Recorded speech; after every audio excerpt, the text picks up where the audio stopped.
எல்லோருக்கும் வணக்கம்.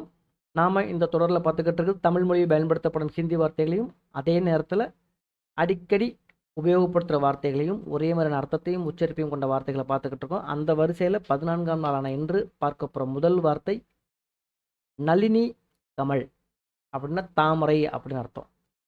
நளினி அப்படின்னாலும் கமல் அப்படின்னாலும் தாமரைன்னு அர்த்தம். சரிங்களா?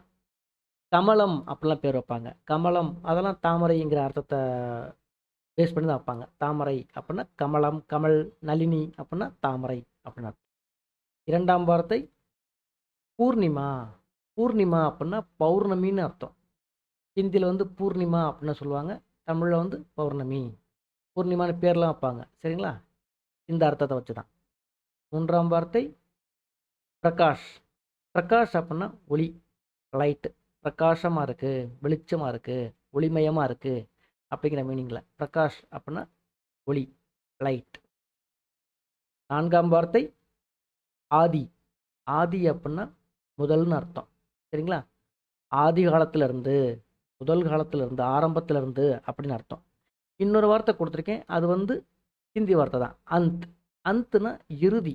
ஆதி முதல் அந்தம் வரை அப்படின்னு சொல்லுவோம் பார்த்தீங்களா? அந்த அந்தம் அப்படிங்கிற வார்த்தையை பாதியாக எழுதியிருப்பாங்க. அந்த் அப்படின்னா இறுதின்னு அர்த்தம். ஆதினா முதல், அந்த் அப்படின்னா இறுதி, லாஸ்ட். சரிங்களா? ஐந்தாம் வார்த்தை ஸ்வர்ண. ஸ்வர்ண அப்படின்னா தங்கம்னு அர்த்தம். ஸ்வர்ணமால்யா, ஸ்வர்ண மகால் அப்படின்னா தங்க மகால் அப்படின்னு அர்த்தம். ஸ்வர்ண அப்படின்னா தங்கம். நீங்கள் மேலும் தெரிஞ்சுக்கணும், ஹிந்தி கற்றுக்கணும்னு பிரியப்பட்டீங்கன்னா என்னோடய சேனலை மறக்காமல் சப்ஸ்கிரைப் பண்ணுங்கள், ஃபாலோ பண்ணுங்கள். தேங்க்யூ.